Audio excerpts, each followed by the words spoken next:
"My family sent me here as a punishment," she said, her voice low and restrained, as she stood at the edge of the narrow pier, watching the grey Atlantic swell and retreat beneath a sky that never seemed to fully decide between rain and light. The town was small, the kind of coastal place in the UK where time moved carefully, almost politely, and where every street felt older than the people walking it.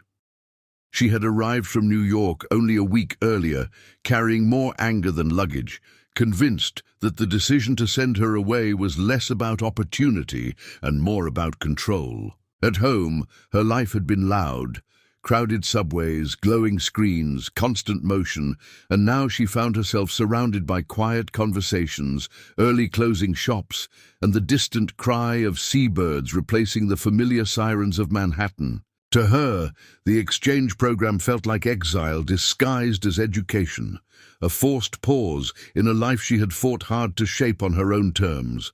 She resented the politeness of strangers, the way people apologized even when she bumped into them, and the heavy accents that made her feel like an outsider, even when she understood every word. Each morning, she woke to the sound of church bells and gulls, reminders that she was far from the skyline she loved, far from friends who spoke her language without translation, far from a family who believed distance would teach her obedience. The campus buildings were elegant and historic, but she saw them as walls rather than landmarks, their centuries-old bricks pressing down with expectations she never agreed to carry. She walked through narrow streets, lined with stone houses, feeling watched not by people but by history itself, as if the town quietly disapproved of her impatience. Even the ocean felt different here, colder, darker, less forgiving, stretching endlessly toward America, mocking her with the knowledge of how close and yet unreachable home had become.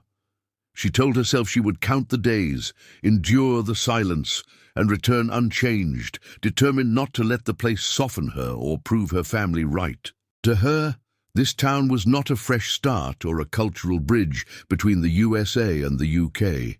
It was a sentence to be served, a reminder that independence often comes with consequences imposed by those who fear losing control. I looked at her then, not with pity, but with a calm certainty shaped by my own reasons for being there, and said, "Then stay with me," as if the words were the most practical solution in the world. I had come to the town years earlier from London, drawn by its quiet after burning myself out in corporate life, and I recognized the familiar tension in her posture, the resistance of someone who believes stillness is a threat. At first, she laughed softly, assuming I was joking, but over time the invitation became real in small, unspoken ways. We began with walks along the harbour, where fishermen mended their nets without rushing, and conversations that stretched longer than either of us expected.